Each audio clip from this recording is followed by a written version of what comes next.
ce splendoare mare strălucea, valul ei albastru ne chema.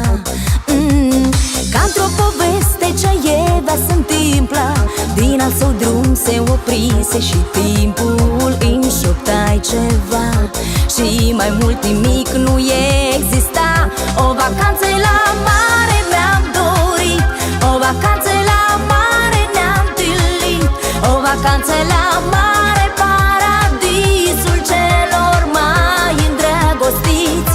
O vacanță la mare mi-am dorit, o vacanță la mare ne-am întâlnit, o vacanță la mare ce n-am să uit nici când.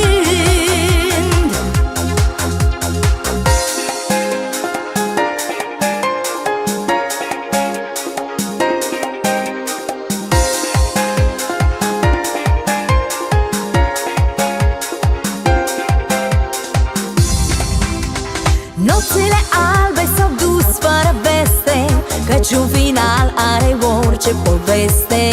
Am știut mereu, fiecare-și are drumul său. Ultima seară alături de tine, până și marea părea mai străină. Parcă-ar fi știut că vacanța noastră a trecut. O vacanță la mare mi-am dorit, o vacanță la mare ne-am întâlnit, o vacanță la mare, paradisul celor mai îndrăgostiți. O vacanță la mare mi-am dorit, o vacanță la mare ne-am întâlnit, o vacanță la mare ce n-am să uit nici când. Na na na na na na na na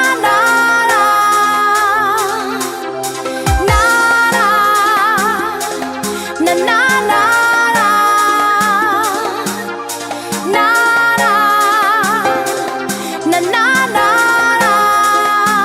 O vacanță la mare mi-am dorit, o vacanță la mare ne-am întâlnit, o vacanță la mare, paradisul celor mai îndrăgostiți.